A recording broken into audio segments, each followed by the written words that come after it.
नमस्कार शिक्षक साथियों। कक्षा 8 राजस्थान बोर्ड के फॉर्म भरने शुरू हो चुके हैं। जैसा आप जानते हैं कि कक्षा 8 बोर्ड की परीक्षा है, तो उसमें प्रारंभिक शिक्षा पूर्णतः प्रमाण पत्र परीक्षा 2021 के लिए सरकार ने जो फॉर्म है वो शुरू कर दिए है भरने। तो फॉर्म भरने से पहले कुछ निर्देश दिए गए हैं, उन निर्देशों का पालन हम करेंगे और उसमें ये भी साथ में देखेंगे फॉर्म कैसे भरें। तो उन सभी के बारे में हम इस वीडियो में विस्तृत चर्चा करेंगे, क्योंकि जब फॉर्म भरते हैं तो उसमें कई प्रकार की गलतियां भी हो जाती है। तो उन गलतियों से बचने के लिए हम इन निर्देशों को अच्छी तरह से यहाँ पे देखेंगे, क्योंकि जब ये गलतियां हो जाती हैं, हम विभिन्न प्रकार की गलतियां करते हैं, तो उसके लिए हमें खुद को और बच्चों को भी परेशानियां उठानी पड़ती है। तो ये परेशानियां नहीं हो, इसके लिए इसलिए मैं आपके लिए ये वीडियो बना रहा हूँ।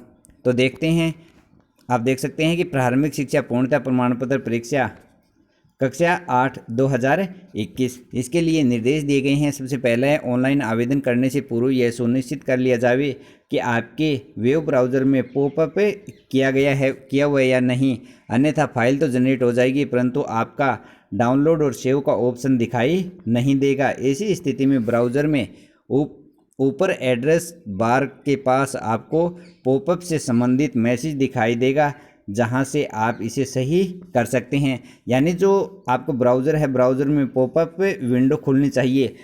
अगर पॉपअप विंडो नहीं होगी तो आपको जो डाउनलोड का और सेव का ऑप्शन है वो सही स्पष्ट दिखाई नहीं देंगे, तो फिर समस्या आती है। तो इससे बचने के लिए जो ऊपर एड्रेस बार होता है उसके पास में एक पॉपअप नाम लिखा हुआ मैसेज दिखाई देगा, पॉप आप नाम लिखा हुआ आपको मैसेज दिखाई देगा। जब उसके ऊपर क्लिक करोगे, उसके ऊपर क्लिक करने के बाद में आप वेब ब्राउज़र में पॉपअप में चले जाएंगे और वहाँ पे फिर फॉर्म भरोगे तो आसानी से फॉर्म में भर सकते हैं। उसके बाद में आप देखते हैं कि प्रारंभिक शिक्षा पूर्णतः प्रमाण पत्र 2021 प्रारंभिक शिक्षा अधिगम स्तर मूल्यांकन कक्षा 5 2021 आवेदन करने के पश्चात विद्यार्थी से संबंधित किसी भी सूचना में अपेक्षित संशोधन के पश्चात विद्यार्थी आवेदन के अप्लाई के सभी चरण पुनः संपादित किया जाना अनिवार्य है। यानी कि जो अप्लाई करते हैं उससे पहले बच्चे का जो 9 नंबर फॉर्म है उस फॉर्म को अच्छी तरह से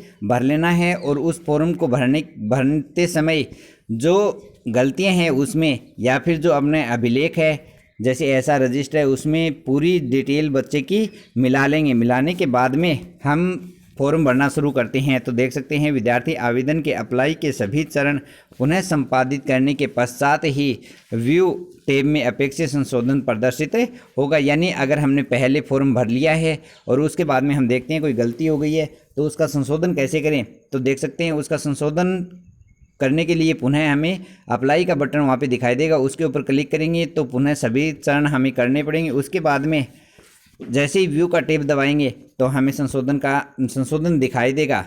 आगे देख सकते हैं ऑनलाइन आवेदन करने के लिए आवश्यक निर्देश, सभी प्रविष्टियां करना अनिवार्य है। विद्यार्थी विवरण सही होने पर ही आवेदन प्रिंट करें।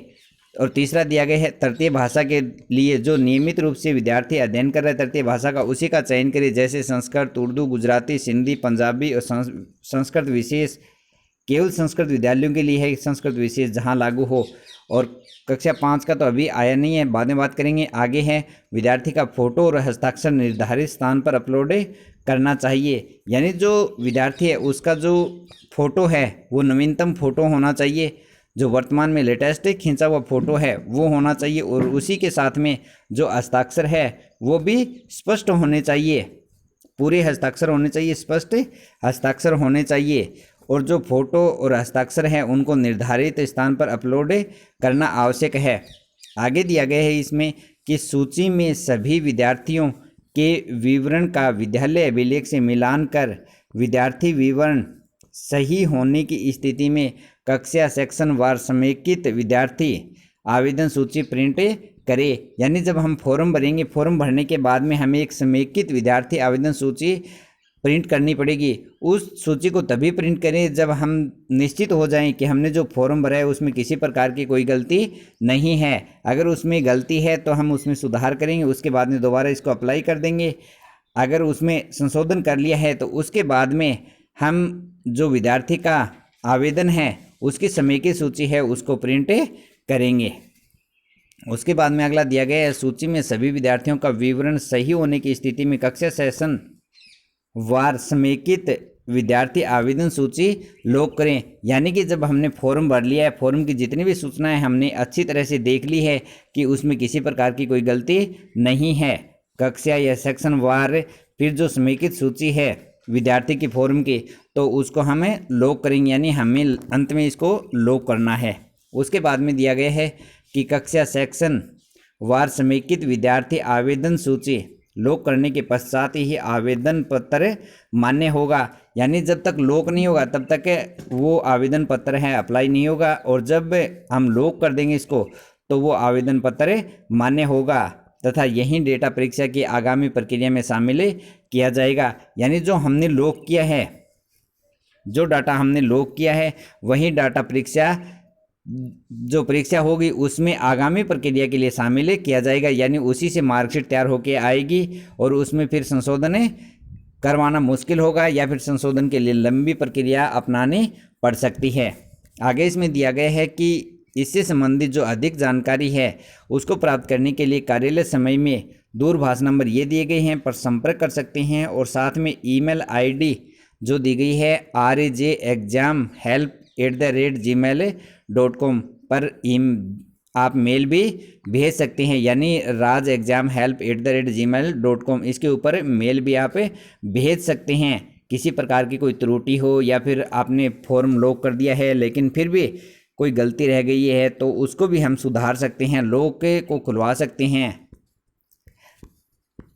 तो ये कुछ महत्वपूर्ण बातें थी जो अपने जानने के लिए ज़रूरी थे। तो इसके साथ में मैं बता दूं कि जो परीक्षा फॉर्म है वो शाला दर्पण स्कूल की जो शाला दर्पण आईडी है उसके ऊपर खुलेंगे। उसमें लिखा हुआ है, एक टैब है कक्षा 8 और 5, यानी जो बोर्ड की परीक्षा है उनके लिए कक्षा 8 और 5 टैब है, उसमें आपको स्तर मांगेगा, यानी स्तर कौन सा है 2020-21 है, और उसके बाद में कक्षा और उसके बाद में सेक्शन मांगेगा और लास्ट में गो का ऑप्शन होगा। तो जब ये भर देंगे, एंट्री भरने के बाद में गो पर क्लिक करेंगे तो आपको एक लिस्ट दिखाई देगी, प्रत्येक बच्चे का उसमें नाम होगा, उसके आगे अप्लाई का ऑप्शन होगा, अप्लाई का ऑप्शन होगा। जब अप्लाई के ऑप्शन पर हम क्लिक करेंगे तो फिर बच्चे की पूरी डिटेल आ जाएगी। तो उसमें जो एंट्री भरनी है वो एंट्री हम पूर्ण रूप से भर देंगे, और इन फॉर्म से संबंधित मैं अगली वीडियो में चर्चा करूंगा। पूर्ण रूप से फॉर्म में भरा हुआ फॉर्म में आपको दिखाऊंगा कि किस प्रकार से हम फॉर्म में भरें और लास्ट में लॉक भी कैसे करें। अगर दोस्तों मेरा वीडियो अच्छा लगे तो मेरे चैनल को सब्सक्राइब करें। धन्यवाद दोस्तों।